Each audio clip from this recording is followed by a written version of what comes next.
അസ്സലാമു അലൈക്കും വറഹ്മത്തുള്ളാഹി വബറകാതുഹു. ഹജറുൽ അസ്വദിനെ കുറിച്ചുള്ള ഈ വിവരങ്ങൾ നിങ്ങൾക്കറിയാമോ? ഒന്നാമത്തെ കാര്യം, ഹജറുൽ അസ്വദ് അല്ലാഹു തആല സ്വർഗത്തിൽ നിന്ന് ഇറക്കിയ കല്ലാണ്.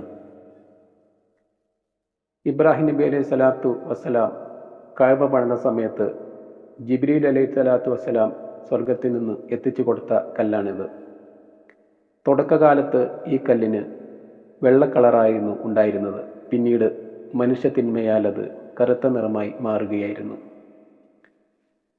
കഅബയുടെ കിഴക്ക് ഭാഗത്ത് ഈ കല്ല് സ്ഥിതി ചെയ്യുന്നു. നമ്മുടെ ഹബീബായ മുഹമ്മദ് മുസ്തഫ സല്ലല്ലാഹു അലൈഹി വസല്ലമ തങ്ങൾ ഈ കല്ലിൽ മുത്തം വച്ചിട്ടുണ്ട്. അതുകൊണ്ട് ഈ കല്ലിൽ മുത്തം വയ്ക്കുന്നത് നമുക്കും സുന്നത്താണ്.